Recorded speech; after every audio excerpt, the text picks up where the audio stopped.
Државната власт не дава пари за неприкосновеното право до своите домови, граѓаните да имаат асфалтиран пат. Таков е случајот со единственото село во Тетовскиот регион Луковица, докаде води само земјен пат. Ова е втора година како не поминува амандман со ребаланс на буџетот, со кој пратеници од ВМРО ДПМН побараа да се одвојат околу 320.000 евра за ставање на асфалт на делница од само 5 километри до селото. Амандманската расправа по ребалансот на буџетот, кој што тежи 4,7 милиарди евра, заврши.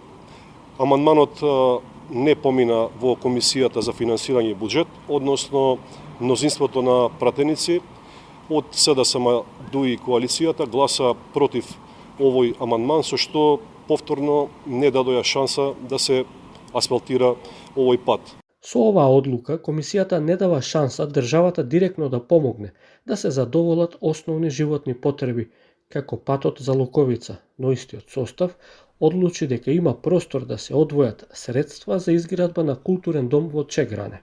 Имаат право и жителите на село Чегране да имаат културен дом, но не се одвоија средства за асфалтирање на патот, кој што е есенцијална основна потреба од 21. век да се има нормален пристап до домот.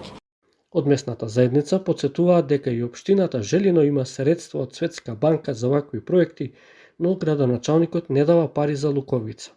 Ние контактиравме со градоначалникот со тоа дека од тие 750.000 да ни даде 250 патот да го направиме, би бил 250-260.000, него му останува 500.000 за 3 проекта, али си тера инеет, нече да потпише, века јако ќе мое тоа. Мештаните на Луковица во 2020 година самите си собраа и платија скоро 6.000 евра за проектната документација со геодетски елаборат за патот.